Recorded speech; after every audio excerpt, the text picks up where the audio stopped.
I think we're live. Hi, if you're here, say hi.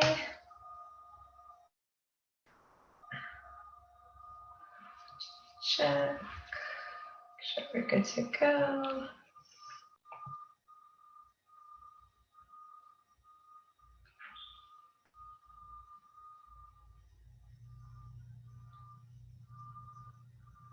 Okay.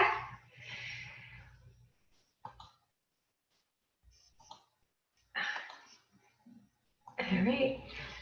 So welcome to episode 8 of Life Interrupted. I apologize for it being a day late. Yesterday there were major technical difficulties. I wasn't able to stream it.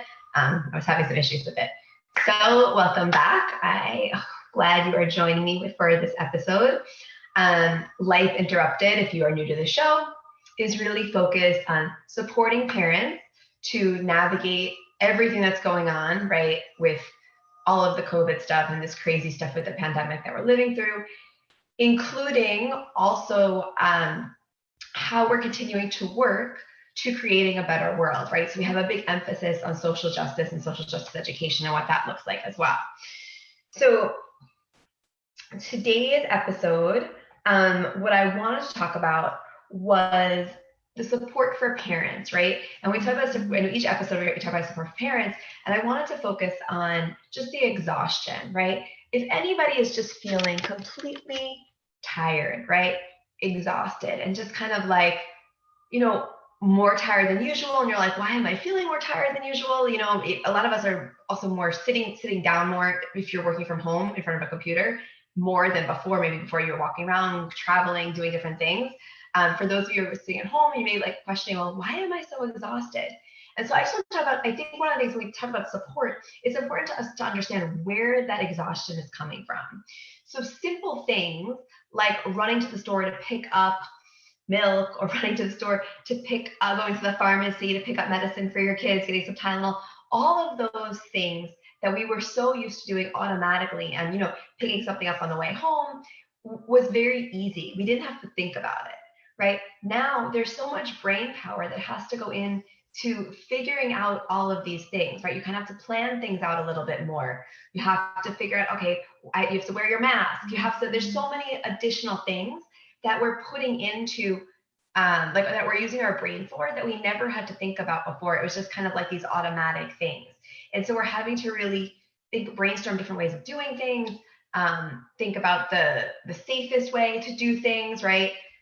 So I just want you to recognize that when we think about where the exhaustion, that's where that is coming from. The exhaustion is coming from the extra thinking and preparing, and then there's also this additional worry, right? So that's where that's coming from. And I think it's important to acknowledge that, right? That before things were automatic, and now we're having to think about it, and that's causing some of the extra exhaustion. But we think that, okay, so what do we do about that, right? How do we get through that? We know where it's coming from. So one suggestion that I have is, like, obviously we need to get more sleep, right? And that may or may not be able to happen, but one way to get more rest could be taking a mental health day from work, or just taking a mental health few hours, right? Trying to reschedule, take the morning off or the afternoon off if you can. You might have, like, even calling in sick, right? Taking a sick day. And a lot of people think, well, I'm already working from home. How can I take a sick day if I'm already working from home? It's okay. You have to give yourself permission to rest. You have to give yourself permission to have that time to either catch up with sleep, even if you can't sleep, right? Maybe your kids are home and you're like, no, I just need to kind of work. Like, take a break at least from work, even if the kids are home. Put them in front of the TV and, like, just try to rest. Even if you can't sleep, just try to rest. Like, you have to find more opportunities to rest. So one way is allowing yourself to take a mental health day, or allowing yourself to take a few hours off of work, even though you're working at home, right? And having to ask for that. And also, lots of we feel like we have to sometimes have an excuse or a reason, or the reason isn't good enough. You have to give yourself permission that reason is good enough. Another way, and something that I think we sometimes have intentions of doing, but we don't always do, the idea of going to bed early. A lot of times, if we get our kids into bed, we want to be able to, have our kids into bed and like have the five, a little bit of time to just be without them. And so it's like, we could be on our phone or we could be watching TV. I'm not saying every day, but for one day or 2 days, just go to sleep, right? Put the kids in bed and then put yourself in bed and just go to sleep instead of trying to push it and stay up. Another way might be like trying to nap on the weekend, trying to catch up, like, that you can really catch up. But trying to, if the week is too hectic and it's too busy because you're trying to do work and you're trying to, manage the kids, all of that, then trying to take a nap on the weekend, and maybe, or just resting. Even if you can't sleep, just rest. If you're one of the people who, I don't nap, I'm not a good napper, just let your body rest. You just have to find the time. Because that's what your kids need you to have the energy, right? To have some sort of energy. So that's what that is. Sorry. All right. If you have any thoughts, any questions, let me know. The next part, so with the kids, well, we usually go into the next segment, support for kids. Today's support for kids is going to be put both into the parent segment and into our social justice segment. So our parent segment, right, your kids need you to be napping. Your kids also may need our extra sleep, right? Even if they don't seem so tired, you're like, oh, they're not running around, they're not doing this. Just the exhaustion of, the parent energy could be taking a toll on them as well. So just trying to put some emphasis on sleep if possible, right? Like, it's not necessarily an easy thing, but something to try to prioritize. And especially teens too, right? Teens never really prioritize, right? Like, well, they want to stay up late, right, and then sleep in, and letting them do that, right? So if maybe you're typically waking your kid up so that they can, jump online, like their school starts at a certain time, allowing them to also take a mental health day if it's needed. Giving them permission to miss the live session or whatever it is at school. Okay, the next part I wanted to go into was, so obviously this is nothing new, right? But so our social justice segment, and with this part, there has been, in such a short amount of time, right? We know that white supremacy, right, and Black people being killed by white supremacists has been something, and that now it's in the national news, right? There was a thing with Ahmaud Arbery, right? We saw that. And then now there's another one with Breonna Taylor, and there are other ones, and it's continuing. And it's on a positive light that these things are making national news, so people that maybe weren't as aware are becoming more aware, but also the trauma that can happen by continually to have to see these things over and over, right?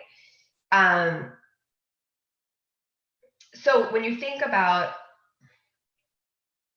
I'm trying to think about how to word this. So it's important, right? It's important for us to know what's happening, but specifically, right, for Black people that are being traumatized, right? For the first initial, the traumatization of having to see this over and over, right? Having people that look like you going through this, how are you kind of dealing with your trauma, right? How do we help our kids deal with that trauma?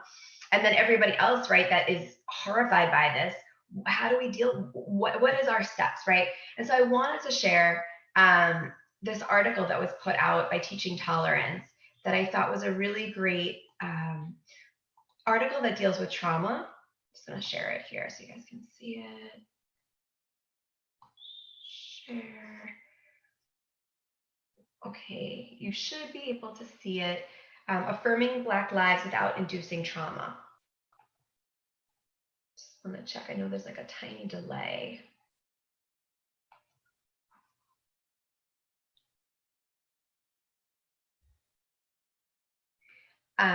And this has, so it's, this is really based on information for educators. But the reason I wanted to bring this in is that I think it's also something that parents can use. Parents can use to have conversations with their kids. And I think it's really important, both for obviously people who are Black, right? So if you're Black, this might be something that's helpful, as well as for us, right? So a person of color or a white person, right? Had also knowing, like, these are still things we need to know, right? We still need to be educated on this, and we need to understand what is our family and friends feeling, right? So these are different things. There's 3 articles. Black Minds Matter, where it talks about interrupting school practices that disregard the mental health of Black youth. Another article about how silence speaks volumes and our students are listening. So that's also about how schools are addressing these issues. And I wonder now, right, it was already a challenge for schools trying to figure this, like whether paying attention to it or not paying attention to it, or how do they address it. So now how are they addressing it in the online space?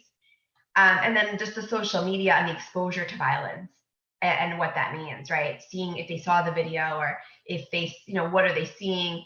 And handling that. So I would definitely check out these 3 articles. They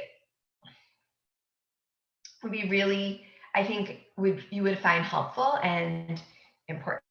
So it's nice that they grouped it together. The Teaching Tolerance kind of grouped these articles together for us, because the articles were posted at different times. I just want to make sure. Okay. Yes, you can see it. There's like a lag between the live and then the streaming on Facebook. So I'm just trying to make sure we have both. When we think about like a trauma-informed lens, I think that is really important. When we think about the mental health of our kids, when we think about the conversations that we need to be having, the way that we are having the conversations with family, this is all really important. So that is what we have for our segment. Let's stop my sharing. I will post the link so you guys have that too. All right. So that's what we have for today. I will be back live on Sundays 9:30 a.m., Wednesdays 8 p.m. Today was just a little different because of tech challenges yesterday. And if there's any topics that you want to see addressed, any social justice resources related to parenting that you're curious about, any specific topics that you notice, or issues like you notice your kids are going through, please reach out, let me know in the group. And we'll continue to have this space to talk about these things. I hope everybody is doing as well as could be, considering our current circumstances. And I want to use this also to help us think about creating hope, right? How do we find hope amongst all of this negative, all of these really sad, negative, hard things? What does that look like? What does it look like for us to be building a better future and a better world for our kids? All right, take care, everybody. Mama.